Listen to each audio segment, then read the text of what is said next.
그럼 제가 잠시 기도하고 시작하도록 하겠습니다. 잠시 기도하겠습니다.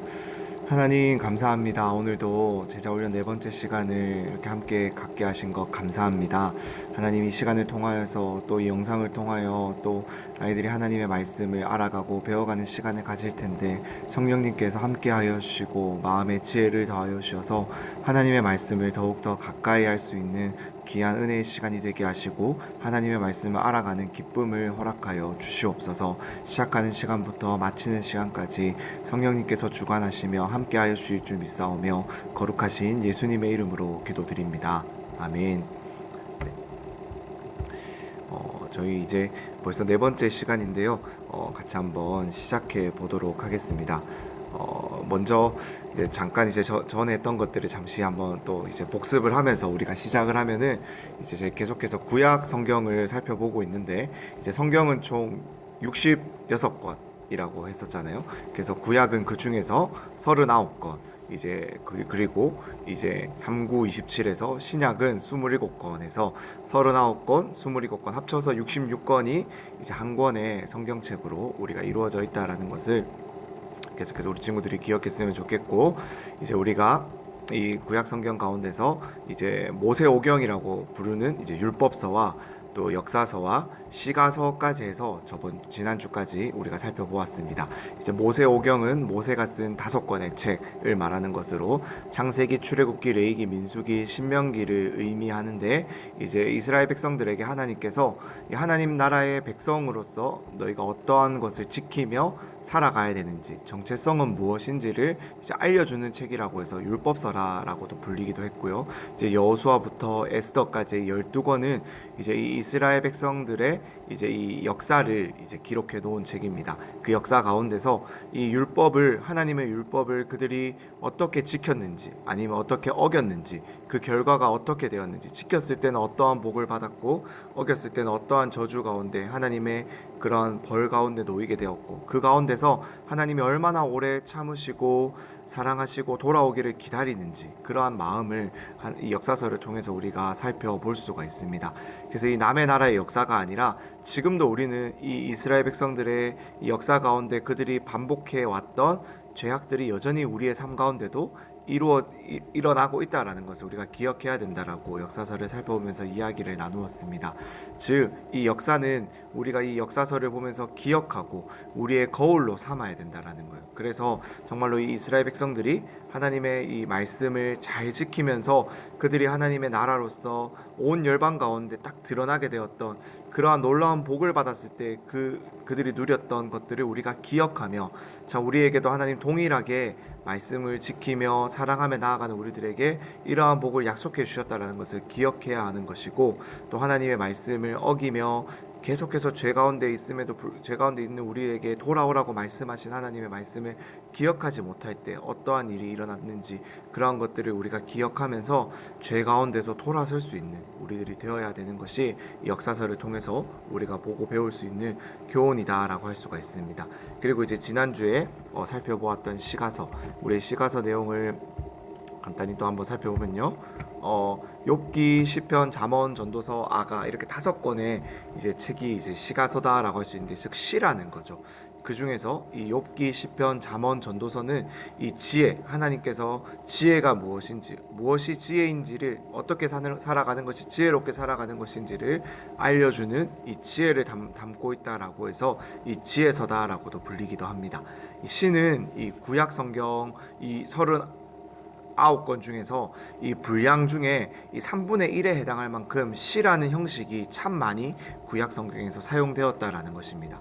꼭 시가서뿐만이 아니라 이 모세오경에도, 역사서에도, 또 우리가 오늘 살펴볼 이 선지서, 예언서에도 이 시라는 형식이 참 잘 사용되어서 이루어져 있다라는 거예요. 그래서 시는 이 운율이 있고 또 반복성이 있고, 그것을 통해서 우리에게 어떠한 쉽게 그 내용들을 전달하거나 또 따라 부를 수 있도록 하는 그러한 이제 특징을 가지고 있는 거잖아요. 그래서 이 시편의 말씀이 이제 이스라엘 백성들이 미리 이제 그들이 경험했던 하나님을 찬양하고 노래하는 내용들이 있기 때문에, 우리 지난주에 살펴보면서 이 시편을 통해서 우리가 하나님을 찬양하는 방법이, 또 하나님을 찬양하고 예배할 때 어떠한 감정으로 우리가 그 하나님을 높일 수 수 있는지를 또 보여주는 좋은 책이다라고 할 수 있기 때문에 예배 가운데서도 이 시가서의 내용들이 잘 사용되고 있습니다. 그래서 이 시가서의 내용을 한번 살펴본다면 이 하나님의 백성이 이 처한 이 땅 가운데 살아갈 때 이 하나님의 백성이다 할지라도 그들의 삶 가운데 고난이 오기도 하고 또 삶의 목적이 무엇인지 그 의미가 무엇인지 또 고민해 보기도 하고 또 사랑의 문제, 일상생활에서 일어나는 여러 가지 문제들 가운데서 이 하나님의 백성은 그러한 상황 가운데서 어떻게 반응하고 어떻게 표현해야 되는지 기도해야 되는지를 우리들에게 잘 보여주는 책이다라고 할 수가 있다라는 거예요. 그래서 어찌 보면 우리의 신앙의 선배들이 우리보다 먼저 삶을 살아가면서 그들이 삶 가운데서 겪었던 여러 가지 많은 문제들, 많은 상황들, 많은 일들 가운데서 신앙인이라면 하나님을 믿는 사람이라면 어떻게 반응하며 나아가야 되는지를 우리에게 미리 잘 보여준 책이 바로 이 시가서의 내용이다라고 할 수가 있습니다. 그래서 직접적으로 간접적으로 우리가 그 시가서의 내용을 살펴보면서 배울 수 있다라는 거죠. 그렇기 때문에 이 시편, 잠언, 전도서, 욥기, 아가서의 내용이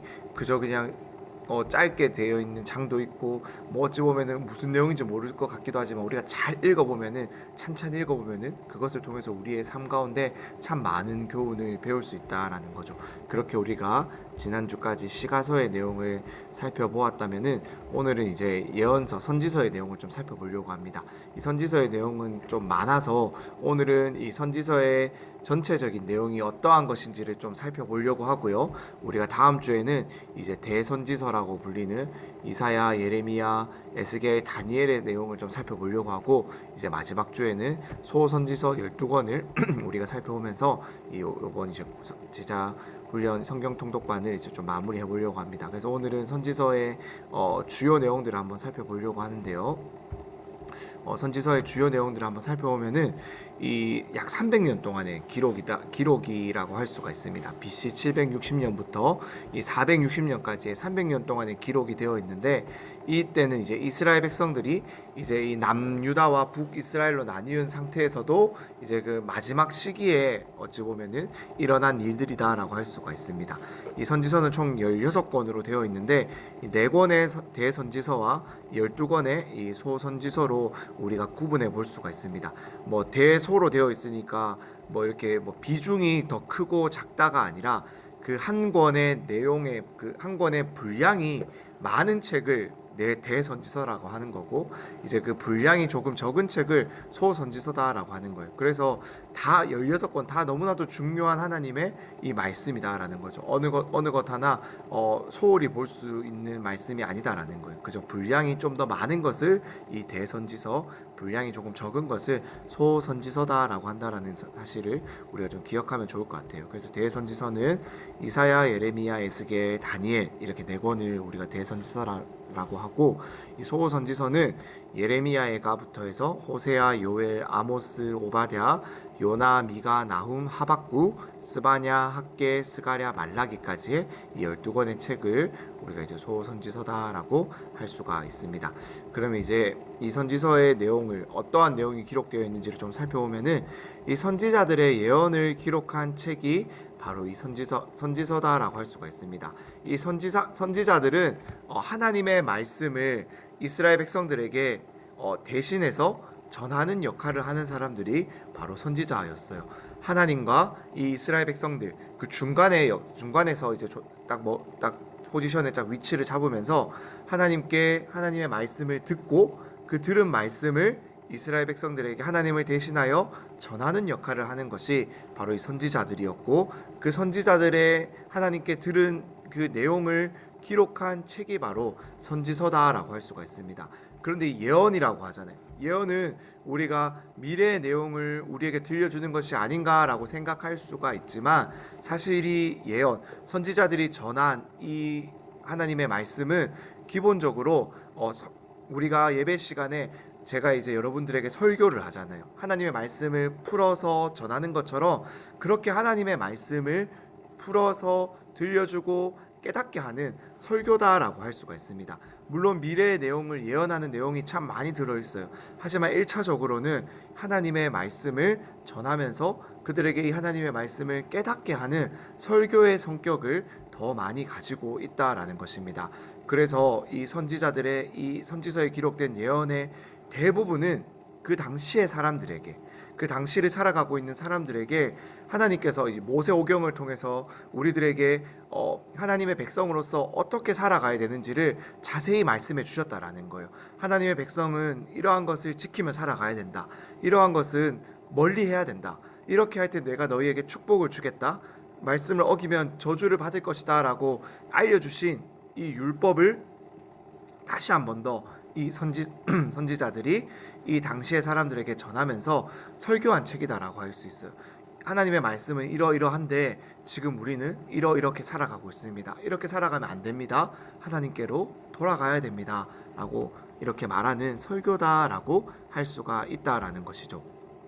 그래서 이 선지자가 하나님께 들은 말씀을 대신해서 전한 내용이 무엇이냐라고 우리가 좀 살펴보면은, 그 내용이 무엇인지를 살펴보면은 이스라엘 백성이 하나님께서 이제 모세를 통해서 이 율법을 주셨는데 그 율법을 지켰을 때와 그렇지 않았을 때 어떻게 되는지를 이제 주로 이 선지자들을 통해서 하나님께서 들려주셨다라는 것입니다.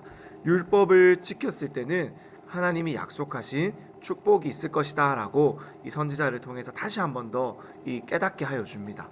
하지만 율법을 어겼을 때, 율법을 어기고 하나님의 말씀을 듣지 않고 지키지 않고 계속해서 이방신을 섬기고 그들의 문화를 따르고 그들의 신을 더 하나님보다 높이고 사랑할 때는 하나님이 어겼을 때 분명히 너희에게 주겠다라고, 내리겠다라고 했던 약속하신 저주가 분명히 있다라는 것을 기억하게 한다라는 거예요.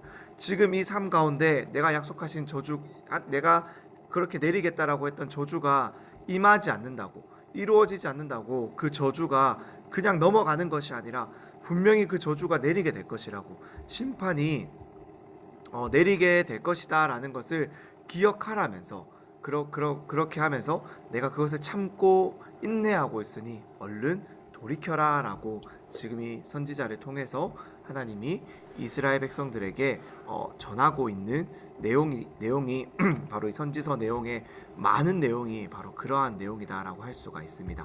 그러면 이 선지서의 내용을 조금 더 살펴보면은 이 율법을 지켰을 때 받는 축복에 대해서는 이 레위기 26장과 신명기 28장 앞부분에 참 잘 기록이 되어 있습니다. 하나님께서는 분명히 이 하나님의 말씀을 듣고 지키고 하나님의 백성으로 살아가는 자들에게 그 생명의 영원함을, 건강함을, 그 땅 가운데서 번영하고 번성하고 농작물을 풍성하게 거둘 수 있을 것이고 주변 여러 많은 나라들 가운데서 존경을 받게 될 것이고 너희가 내 안에서 영원토록 안전하게 될 것이다 라고 하면서 이 축복을 너희가 받게 될 것이다 라고 우리에게 분명히 약속하고 있습니다. 그런데 율법을 어겼을 때 받는 저주도 분명히 있다라고 했어요. 레위기 26장 후반부와 신명기 28장 후반부에 기록이 되어 있는데, 너희가 내 말씀을 어기고 율법을 어기지 않았을 때는 죽음이, 질병이, 그 땅 가운데 가뭄과 기근과 질병과 위험과 여러 파멸되는 어려움과 전쟁 가운데서 지게 되고 그 땅 가운데서 쫓겨나고 빈곤하게 될 것이다 라는 이 저주의 말씀이 분명히 있었다라는 것이죠. 그럴 때 이 하나님께서 모세를 통해서 이스라엘 백성들에게 이것을 맹세하게 합니다. 너희가 이 하나님의 말씀을 지킬 것이냐, 너희가 이 하나님의 말씀을 기억하고 후손들에게, 자녀들에게 잘 가르칠 것이냐, 그렇게 해서 너희가 잘 따를 것이냐라고 맹세하게 했을 때 이스라엘 백성들이 그 모세의 말 앞에서 그들이 아멘 아멘 하면서 우리가 이것을 반드시 지키겠습니다. 우리가 이것을 어겼을 때는 하나님이 주시겠다라는 저주 당연히 우리가 받겠습니다라고 맹세했던 사람들이 바로 이 이스라엘 백성들이었다라는 것이죠. 그리고 이 여호수아가 하나님의 백성들을 이끌고 하나님께서 약속하신 땅 가나안 땅으로 들어갑니다. 이 요단강을 건너서 그들이 그 땅을 정복하고 그 땅을 분배받습니다. 그리고 이 여호수아가 죽기 전에 또다시 이스라엘 백성들을 다 모아가지고 그들에게 한 번 더 이 하나님의 약속의 말씀을 기억하게 하는 거예요. 나와 우리 집, 여호수아가 이렇게 이야기합니다. 나와 우리 집은 하나님만을 따를 것이다. 이것을 너희가 맹세할 수 있냐, 너희도 그렇게 할 수 있냐 라고 했을 때 그들이 동일하게 여호수아에게 맹세합니다. 여호수아처럼 고백해요. 우리 집은 하나님만을 기억하고 하나님만을 따르겠습니다라고 그들이 기억했다라는 것이죠. 하지만 여호수아 말씀 다음에 이어지는 말씀이 바로 이 사사기 말씀인데, 이 역사서에서 우리가 읽어보았듯이 이 사사기의 말씀, 사사 시대부터 이미 이스라엘 백성들은 하나님의 말씀을 기억하지 않고 어기고 이 계속해서 떠나가는 모습을 보여주었다라는 것이죠. 그러한 가운데서 하나님께서는 분명히 저주가 있을 것이다라고 맹세했다라는 것도 알고 계시고 약속하였기 때문에 이 저주를 이 땅 가운데 내리겠다라는 거죠. 그런데 하나님께서 계속해서 참으시는 거예요. 노하기를 더디하시고 인내가 많으신 하나님이시기 때문에 그 하나님은 이스라엘 백성들이 돌아오기를, 회개하고 다시 자신에게로 돌아오기를 기다리고 있었다라는 것입니다. 그래서 선지자들을 보내는 거예요. 수많은 선지자들을 보냈습니다. 이 하나님의 말씀을 계속해서 다시 한 번 더 기억하게 하려고, 가르쳐 주려고 선지자들을 보냈다라는 거죠. 돌아와라, 내게로 돌아와라, 내가 용서해 줄 테니, 너희를 다시 한번 품어 줄 테니 돌아와라 라고, 그렇게 돌아오기를 원하는 하나님의 말씀을 들려주는 것이 바로 이 선지서의 내용이다라는 것입니다. 그런데 이 선지서 1차적으로 하나님의 그 율법을 적용하고 돌아오라고 하는 설교다라고 했잖아요. 그런데 이 선지서에는 미래에 대한 내용, 미래에 대한 예언도 분명히 들어있다라는 것이죠. 그런데 이 예언이 성취될 시점, 즉 언제 이 하나님의 말씀이 이루어지느냐와 관련해서 크게 네 가지로 구분해 볼 수가 있는데요. 바로 선지자가 지금 말하고 있는 지금 이 시대에 하나님의 말씀, 너희가 지금 돌아오지 않으면 이러한 일이 일어나게 될 것이다 라는 것을 전하게 하고 있고요. 가까운 미래를 또 전하고 있습니다. 즉 너희가 돌아오지 않으면, 이렇게 하나님의 말씀을 어기면 하나님께서는 바벨론으로 70년 동안 포로로 보내게 될 것이다. 그 일 분명히 있을 것이다. 하지만 70년 뒤에 다시 돌아오게 될 것이다 라고 말하면서 가까운 미래에 대한 내용도 이 선지자들이 전하고 있다라는 것입니다. 그리고 조금 더 먼 미래, 예수님이 이 땅 가운데 오게 될 것이고 교회가 세워지게 될 것이다 라는 이 교회 시대에 대한 내용도 담고 있고요. 이제 아주 먼 미래, 하지만 우리가 분명히 예수님께서 다시 오실 것이다 라는 것을 믿기 때문에 반드시 이루어질 그 미래, 예수님이 다시 오시고 이 땅 마지막 날에 이루어질 심판과 종말에 대해서도 이 선지서에서 우리에게 다루어 주고 있다라는 것입니다. 이렇게 미래에 대한 내용도 담겨 있는데요. 하지만 이 미래에 대한 예언 중에서 가장 많은 부분을 차지하는 것은 바로 바벨론에 의해서 멸망하게 될 것이고, 하지만 하나님께서 다시 회복시켜 주실 것이다 라는 그 예언이 가장 많은 분량을 차지하고 있다라는 것입니다. 왜 그럴까요? 하나님께서는 계속해서 참으셨어요. 돌아오기를 원했지만 이 이스라엘의 왕부터 시작해서 계속해서 그들은 하나님의 말씀을 어겨 나아갔다라는 거죠. 하나님이 아닌 다른 신들을, 바알과 아세라와 수많은 우상들을 섬기며 나아가고, 그들이 그들의 자녀를 제물로 바치고, 그들의 다른 나라를 이렇게 곡물을 바치고 황금을 바치고 귀한 보물들을 바치면서 하나님이 아니라 그들의 힘을 의지하면서 평화를 얻으려 했다라는 것이 이스라엘 백성들의 마지막 역사 가운데 나타나는 모습입니다. 하나님 그러한 그들을 보면서 이제 그들을 훈육하기 위해서, 바르게 깨우치게 하기 위해서, 어찌 보면은 우리 부모님이 자녀들에게 이 매를 드시는 것처럼 바벨론이라는 매를 사용해서 하나님 이스라엘 백성들을 때로는 이렇게 강하게 훈육하시는 거예요.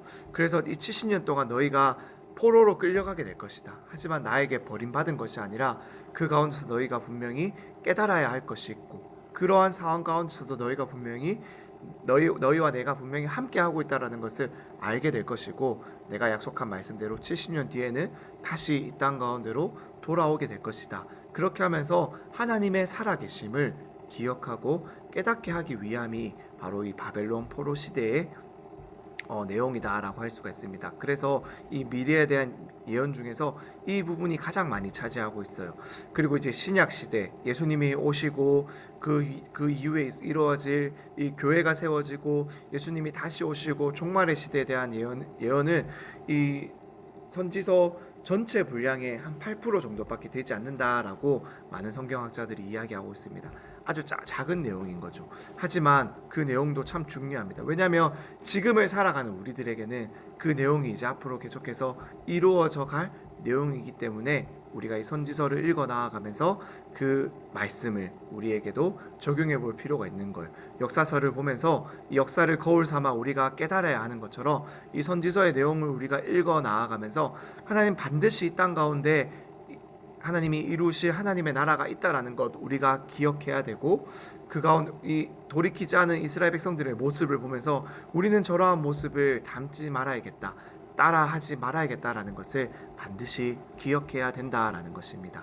선지서는 이러한 내용들을 담고 있습니다.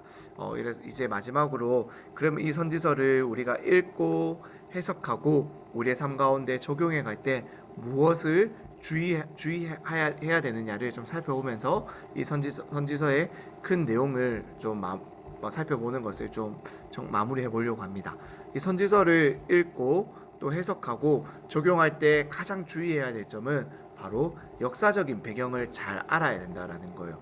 즉 이스라엘의 역사와 이 선지서의 내용은 뗄래야 뗄 수 없는 그 상황 가운데 그들이 놓여 있다라는 거죠. 왜냐하면은 이 선지서가 쓰여진 상황은 이스라엘이 남북으로 분단되어 있던 그 남유다와 북이스라엘로 분단되어 있던 그 시기 중에서도 마지막 시기에 일어나는 그 배경 가운데서 선지자들이, 하나님께서 수많은 선지자들을 그때 보냈거든요. 왜냐하면 정말로 이들이 돌아서야 되는데, 하나님께로 돌아와야 되는데 듣지 않고 선지자들을 쫓아내고 괴롭히고 죽여버리니까 하나님 계속해서 돌아오라고 선지자들을 보내는 거예요. 빨리 돌아와라, 내 말을 들어라, 내 말을 기억해라 라고 이렇게 선지자들을 계속해서 보냅니다. 하지만 그 두 왕국은 곧 멸망하게 되는 거예요. 하나님의 말씀을 듣지 않고 그런 선지자들의 이야기를 기억하지 않은 그 이스라엘과 남유다와 북이스라엘은 멸망하게 됩니다. 그 가운데서 이제 하나님의 이 말씀이 계속해서 들려지기 때문에, 전해지기 때문에 그 역사적인 배경을 알아야 주변의 그 많은 나라들과 이스라엘 역사 가운데서 이 정치적으로, 경제적으로, 사회적으로, 군사적으로 대변동이 있었던 시기이기 때문에 역사적 배경을 잘 알아야 된다는 거예요.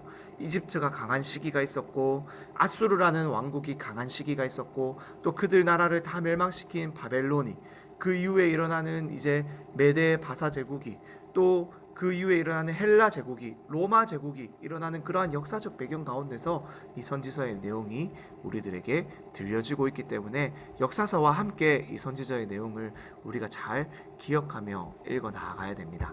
마지막으로 또한 동시에 이 역사적으로 그러한 혼란이 있었기 때문에 이스라엘이 망했다라는 것이 아니다라는 것을 기억해야 된다라는 거죠.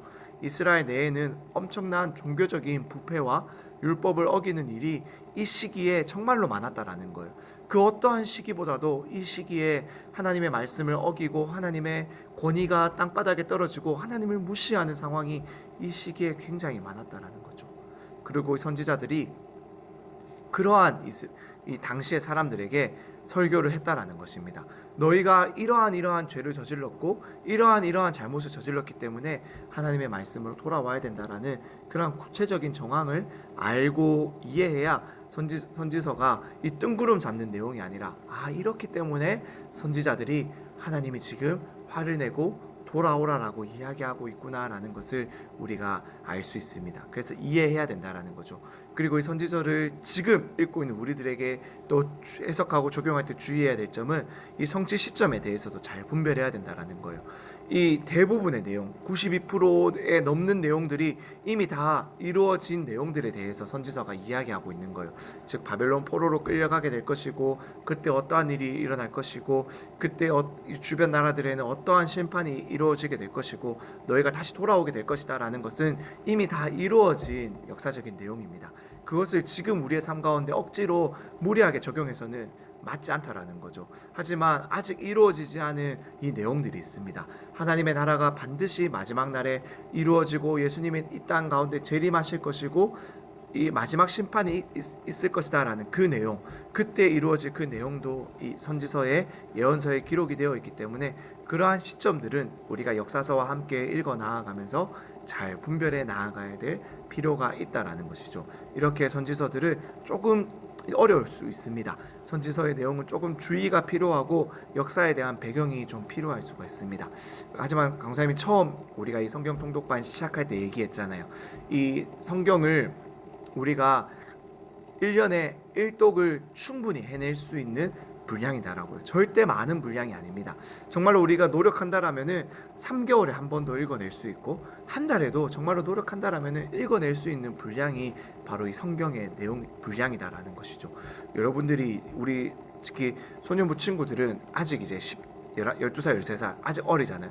강사님과 거의 20살 차이가 나는데 여러분들이 지금부터 1년에 1독씩만 해나가도 저의 나이가 됐을 때는 여러분들이 이미 성경을 20번이나 읽어 나아갔다라는 거죠. 그리고 20번을 읽게 되면은 여러분들 안에 자연적으로 이 이스라엘 역사에 대해서 이 이스라엘 백성들의 삶에 대해서 여러분들이 자연스럽게 이해가 되고 이 기억나는 부분들이 있게 될 것이죠. 그러면 그렇게 읽어 나아가면 나아갈수록 여러분들이 또 선지서의 내용들을 조금씩 더 깊이 있게 이해할 수 있는 그러한 배경이 쌓이게 될 거예요. 그러니까 지금 한 번에 우리는 항상 이런 마음이 있거든요.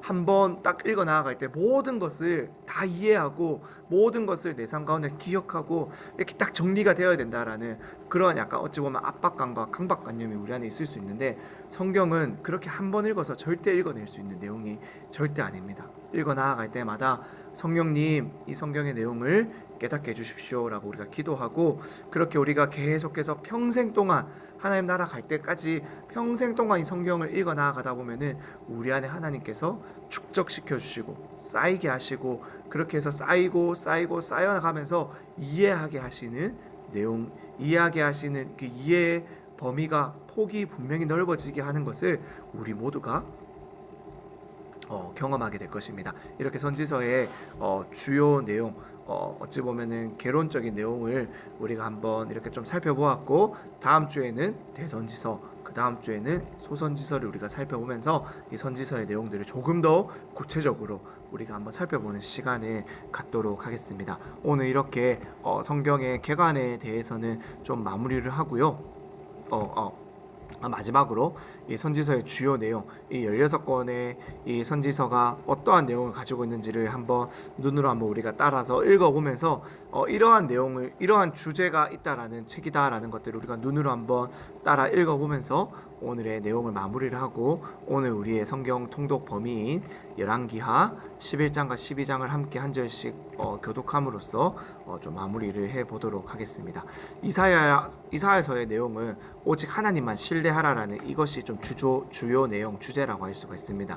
예레미야는 이제 옛 시대의 멸망, 즉 우리가 지난주에 살펴봤던 것처럼 하나님이 돌판에 써놓은 그 언약이 아니라 그러한 그 율법을 따라 사는 삶이 아니라 이제 우리 가운데 하나님께서 마음에 새겨주시겠다라고 그러한 새 시대가 새 언약이 시작된다라는 것을 알려주는 책이 예레미야입니다. 이 예레미야 애가는 이제 예레미야가 부른 슬픈 노래다라는 뜻인데 이 결국에 망하게 된 이 남유다 북이스라엘을 바라보면서 비탄의 슬픔의 노래를 부르는 거예요. 하지만 그 가운데 하나님께서 분명히 일하고 계실 것이다 라는 것을 확신하는 소망을 담고 있는 노래다라고 할 수가 있습니다. 이 에스겔서는 교회의 성패, 교회는 어떠할 때 이 바르게 설 수 있냐라고 했을 때 하나님의 영광이 이 교회 가운데 머무를 때 가득할 때 충만할 때 교회는 하나님의 교회로서 바르게 세워져 갈 수 있다라는 것을 에스겔 내용을 통해서 살펴볼 수 있고요. 다니엘은 역사는 하나님이 주관하신다라는 것을 잘 보여주고 있습니다. 호세아는 하나님이 우리를 얼마나 사랑하시는지 그 사랑이 불탄다라는 것을 우리들에게 보여주는 내용이고요. 요엘은 이제 금식하며 회개의 날을 선포하라라고 이 요엘 선지자를 통해서 이스라엘 백성들에게 들려준 내용입니다. 이 아모스는 이제 정의와 이 법을 무시한 이 종교, 즉 형식만을 강조한 예배는 잘못되었다. 마음을 다하여서 예배해야 된다라는 것을 이 아모스 선지서의 책에서 우리에게 들려주고 있고, 이 오바댜라는 내용은 이제 이 에돔이라는 나라의 멸망과 이스라엘은 어떻게 구원받게 될 것인가에 대해서 잘 기록되어 있습니다. 이 요나는 이 니느웨를 향해서 요나가 다 나아가서 이 복음을 전할 때 그 이방인이었던 이 니느웨 사람들이 돌아오는 것을 보여주면서 이 구약판 지상명령이라고 했어요. 너희가 땅끝까지 하나님의 말씀을 전해야 된다라는 것을 보여주는 것이고요. 이 미가는 겸손하게 하나님과 함께 행할 것을 우리들에게 강조하고 있습니다. 나훔은 아수르, 북이스라엘을 멸망시킨 이 아수르가 지금은 강해 보일지라도 반드시 멸망하게 될 것이다 라는 이 하나님의 심판의 말씀이 또 기록되어 있고, 그래서 이스라엘 백성들에게 용기를 주는 거죠. 하박국은 이 의인, 하나님을 믿는 사람은 오직 믿음으로 살아가는 것이니까 이 시대 가운데 일하시는 하나님을 굳게 믿어라 라는 것이 하박국서의 주요 내용이다 라고 할 수가 있습니다. 이 스바냐는 여호와의 날은 심판의 날이지만 곧 하나님을 믿는 자들에게는 구원이 일어나는 구원의 날이다 라는 것을 우리들에게 보여주고 있고요. 학개는 먼저 하나님의 나라와 의를 구하라, 즉 이 가나안 땅으로 예루살렘으로 돌아온 이들이 성전을 짓다가 포기하는데 그것이 아니라 너희 집을 먼저 짓기 위해서 너희가 애쓰는 것이 아니라 하나님의 성전을, 하나님의 나라를 위해서 너희가 힘써라 라는 것이 학개의 주요 내용입니다. 이 스가랴는 하나님의 나라는 성령과 성령 충만한 사람을 통해서 반드시 이루어진다. 그렇기 때문에 우리가 이 하나님의 성령으로 충만해야 된다라는 것, 우리의 힘과 능력이 아니라 오직 하나님의 영으로 모든 것이 회복되어진다라는 것을 이 스가랴 선지자가 우리들에게 보여주고 있습니다. 이 말라기는 하나님과의 언약에 신실하라라는 거예요. 우리가 지금 이번 주 계속해서 큐티책에서 살펴보고 있는 내용이 말라기잖아요. 이 이스라엘 백성들이 하나님께 제사 지내는 것도, 헌금하는 것도, 하나님의 말씀을 듣고 따르는 것도 다 형식적으로 너무나도 가식적으로 했는데 하나님 그렇게 하지 말라라고 말씀하시면서 너희가 정말로 진심으로 나를 섬기고 살아갈 때 내가 창문을 열고 너희에게 복을 부어주는 것을 한번 보아라 라고 말씀하시는 내용이 바로 이 말라기의 내용입니다. 이 말라기를 통해서 이 하나님의 이 말씀이 400년 동안 멈추게 됩니다. 그리고 이 400년 동안 이 하나님의 말씀이 끊어진 시기를 이스라엘 백성들이 보내다가 이제 예수님이 오게 되는 거예요. 왜 끊어졌을까요? 너희의 이러한 모습들을 계속해서 기억하고 하나님이 약속하신 그 선지자들을 기다리라고, 그러한 이제 그 중간의 기간을 하나님께서 이들에게 주시는 거죠. 그저 하나님도 침묵하시고 더 큰 하나님의 구원이 있을 것이다라는 것을 내가 전한 말씀을 너희가 기억하면서 기다려라라고 이 말라기의 말씀을 통해서 이 하나님의 말씀이 잠시 멈추게 됩니다. 하지만 그 이후에 예수님이 이 땅 가운데 오시게 되는 거예요. 그렇게 해서 예수님이 오셔서 우리를 위해서 구원을 이루기 위해 십자가의 길을 걸어가셨다는 내용이 바로 이 신약의 내용, 또 그 예수님이 부활하시고 그 부활하신 예수님을 전하는 제자들의 삶의 내용이 바로 이 신약의 내용에 기록이 되어 있습니다. 우리 이렇게 계속해서 이 구약의 내용들을 잘 읽어보고 우리 이제 하반기에는 또 신약의 내용을 같이 한번 읽어보면 좋을 것 같습니다. 이렇게 선지서의 주요 내용을 우리가 좀 마무리를 하고요. 오늘 우리의 이 통독 범위인 열왕기하 11장, 12장 말씀을 같이 한번 통독해 보면 좋겠습니다. 제가 화면에 이 성경을 띄워 드릴 텐데 성경책이 준비될 수 있는 친구들과 선생님은 성경책을 준비해 주시고, 아니면 화면을 함께 보면서 저와 여러분이 한 절씩 한번 교독해 보면 좋을 것 같습니다. 마이크 꼭 켜지 않으셔도 되니까 편하게 한번 이렇게 같이 한번 교독하면 좋을 것 같습니다.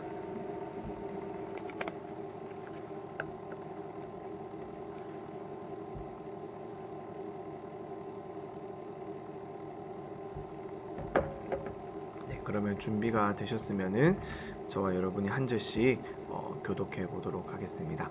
열왕기하 11장 1절부터 같이 한번 한 절씩 교독해 보도록 하겠습니다. 아하시야의 어머니 아달랴가 그의 아들이 죽은 것을 보고 일어나 왕의 자손을 모두 멸절하였으나, 아하시야의 누이 여호세바가 아하시야의 아들 요아스를 왕자들이 죽임을 당하는 중에서 빼내어 그와 그의 유모를 침실에서 숨겨 아달랴를 피하여 죽임을 당하지 아니하게 한지라. 요아스가 그와 함께 여호와의 성전에 6년을 숨어 있는 동안에 아달랴가 나라를 다스렸더라. 7째 해에 여호야다가 사람을 보내 가리 사람의 백부장들과 호위병의 백부장들을 불러 데리고 여호와의 성전으로 들어가서 그들과 언약을 맺고 그들에게 여호와의 성전에서 맹세하게 한 후에 왕자를 그들에게 보이고 명령하여 이르되 너희가 행할 것이 이러하니 안식일에 들어온 너희 중 3분의 1은 왕궁을 주의하여 지키고 3분의 1은 수르문에 있고 3분의 1은 호위대 뒤에 있는 문에 있어서 이와 같이 왕궁을 주의하여 지키고 안식일에 나가는 너희 중 두 대는 여호와의 성전을 주의하여 지켜 왕을 호위하되 너희는 각각 손에 무기를 잡고 왕을 호위하며 너희 대열을 침범하는 모든 자는 죽이고 왕이 출입할 때에 시위할지니라 하니 백부장들이 이에 제사장 여호야다의 모든 명령대로 행하여 각기 관할하는 바 안식일에 들어오는 자와 안식일에 나가는 자를 거느리고 제사장 여호야다에게 나아오매 제사장이 여호와의 성전에 있는 다윗 왕의 창과 방패를 백부장들에게 주니 호위병이 각각 손에 무기를 잡고 왕을 호위하되 성전 오른쪽에서부터 왼쪽까지 제단과 성전 곁에 서고 여호야다가 왕자를 인도하여 내어 왕관을 씌우며 율법책을 주고 기름을 부어 왕으로 삼음에 무리가 박수하며 왕의 만세를 부르니라.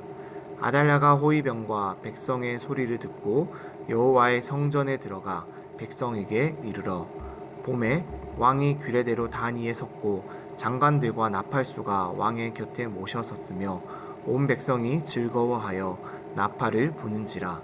아달랴가 옷을 찢으며 외치되 반역이로다 반역이로다 하매 제사장 여호야다가 군대를 거느린 백부장들에게 명령하여 이르되 그를 대열 밖으로 몰아내라.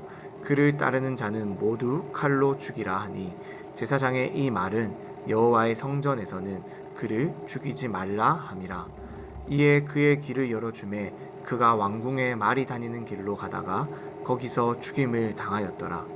여호야다가 왕과 백성에게 여호와와 언약을 맺어 여호와의 백성이 되게 하고 왕과 백성 사이에도 언약을 세우게 하매 온 백성이 바알의 신당으로 가서 그 신당을 허물고 그 제단들과 우상들을 철저히 깨뜨리고 그 제단 앞에서 바알의 제사장 mat단을 죽이니라.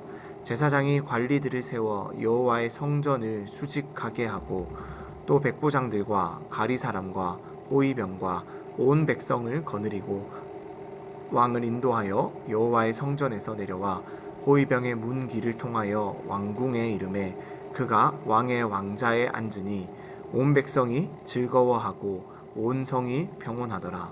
아달랴를 무리가 왕궁에서 칼로 죽였더라. 요아스가 왕이 될 때에 나이가 7세였더라. 계속해서 12장도 한번 읽어보도록 하겠습니다. 예후의 제7년에 요아스가 왕이 되어 예루살렘에서 40년간 통치하니라. 그의 어머니의 이름은 시비아라 브엘세바 사람이더라. 요아스는 제사장 여호야다가 그를 교훈하는 모든 날 동안에 여호와 보시기에 정직히 행하였으되 다만 산당들을 제거하지 아니하였으므로 백성이 여전히 산당에서 제사하며 분향하였더라. 요아스가 제사장들에게 이르되 여호와의 성전에 거룩하게 하여 드리는 모든 은 곧 사람이 통용하는 은이나 각 사람의 몸값으로 드리는 은이나 자원하여 여호와의 성전에 드리는 모든 은을 제사장들이 각각 아는 자에게서 받아들여 성전의 어느 곳이든지 파손된 것을 보거든 그것으로 수리하라 하였으나 요아스 왕 제23년에 이르도록 제사장들이 성전에 파손한 데를 수리하지 아니하였는지라. 요아스 왕이 대제사장 여호야다와 제사장들을 불러 이르되 너희는 어찌하여 성전에 파손한 데를 수리하지 아니하였느냐. 이제부터는 너희가 아는 사람에게서 은을 받지 말고 그들이 성전에 파손한 데를 위하여 드리게 하라. 제사장들이 다시는 백성에게 은을 받지도 아니하고 성전 파손한 것을 수리하지도 아니하기로 동의하니라. 제사장 여호야다가 한 궤를 가져다가 그것의 뚜껑에 구멍을 뚫어 여호와의 전문어기 오른쪽 곧 제단 옆에 두매 여호와의 성전에 가져오는 모든 은을 다 문을 지키는 제사장들이 그 궤에 넣더라. 이에 그 궤 가운데 은이 많은 것을 보며 왕의 서기와 대제사장이 올라와 여호와의 성전에 있는 대로 그 은을 계산하여 봉하고 그 달아본 은을 일하는 자 곧 여호와의 성전을 맡은 자의 손에 넘기면 그들은 또 여호와의 성전을 수리하는 목수와 건축하는 자들에게 주고 또 미장이와 석수에게 주고 또 여호와의 성전 파손한 데를 수리할 제목과 다듬은 돌을 사게 하며 그 성전을 수리할 모든 물건을 위하여 쓰게 하였으되 여호와의 성전에 드린 그 은으로 그 성전의 은 대접이나 돌집게나 주발이나 나팔이나 아무 금그릇이나 은그릇도 만들지 아니하고 그 은을 일하는 자에게 주어 그것으로 여호와의 성전을 수리하게 하였으며 또 그 은을 받아 일꾼에게 주는 사람들과 회개하지 아니하였으니 이는 그들이 성실히 일을 하였음이라. 속건제의 은과 속건제의 은은 여호와의 성전에 드리지 아니하고 제사장에게 돌렸더라. 그때 아람 왕 하사엘이 올라와서 가드를 쳐서 점령하고 예루살렘을 향하여 올라오고자 하므로 유다의 왕 요아스가 그의 조상들 유다 왕 여호사밧과 여호람과 아하시아가 구별하여 드린 모든 성물과 자기가 구별하여 드린 성물과 여호와의 성전 곳간과 왕궁에 있는 금을 다 가져다가 아람 왕 하사엘에게 보냈더니 하사엘이 예루살렘에서 떠나갔더라. 요아스의 남은 사적과 그가 행한 모든 일은 유다 왕 역대지략에 기록되지 아니하였느냐. 요아스의 신복들이 일어나 반역하여 실라로 내려가는 길가의 밀로궁에서 그를 죽였고 그를 쳐서 죽인 신복은 시므아세 아들 요사갈과 소멜의 아들 여호사밧이었더라. 그는 다윗성에 그의 조상들과 함께 장사되고 그의 아들 아마샤가 그를 대신하여 왕이 되니라. 아멘. 네, 이렇게 오늘 분량도 우리가 같이 한번 읽어보았고요. 이렇게 오늘 좀 성경 통독반을 마무리하도록 하겠습니다. 그럼 제가 기도하고 오늘 이 시간을 마무리하도록 하겠습니다. 잠시 기도하겠습니다. 하나님 감사합니다. 오늘도 귀한 시간을 저희들에게 허락하여 주신 것 감사합니다. 또 영상을 통하여 우리 아이들 하나님의 말씀을 또 알아갈 텐데 또 귀한 하나님의 말씀이 우리에게 어떠한 교훈을 주고 어떠한 은혜를 주는지를 깨닫고 정리하며 하나님의 말씀을 읽어 나아가는 것을 포기하지 아니하고 기뻐하고 즐거워할 수 있는 귀한 우리 아이들 되게 하여 주시옵소서. 생명의 말씀을 읽어 나아가는 것이 우리의 생명을 살리고 풍성하게 한다라는 것 기억하게 도와주시고 하나님의 말씀을 읽고 듣고 기도하며 알아갈 때 우리의 가슴이 뜨거워져 부활하신 주님을 더욱더 우리가 기억하며 우리의 삶 가운데서 이 하나님의 말씀을 기억하고 따라 살아갈 수 있는 지키며 실천해 볼 수 있는 귀한 우리 아이들, 우리 귀한 선생님들 다 될 수 있도록 축복하여 주시옵소서. 하나님 내일은 또 귀한 주일입니다. 우리가 또 함께 모여 예배합니다. 오늘 하루 귀한 주일을 잘 준비하며 마음으로 몸으로 참 그 우리의 한 주를 돌아보게 하시고 그렇게 귀한 주일 잘 준비하며 하루 잘 은혜 가운데 보내게 하시고 내일 귀한 주일 가운데 예배 가운데 함께 모여 하나님의 은혜를 함께 나눌 수 있는 귀한 성도의 교제가 일어날 수 있는 말씀 듣고 깨닫고 회복될 수 있는 은혜의 시간 다 될 수 있도록 우리를 인도하여 주시고 은혜를 허락하여 주시옵소서. 예수님의 이름으로 기도드립니다. 아멘. 네, 이렇게 오늘의 시간을 좀 마무리하려고 합니다.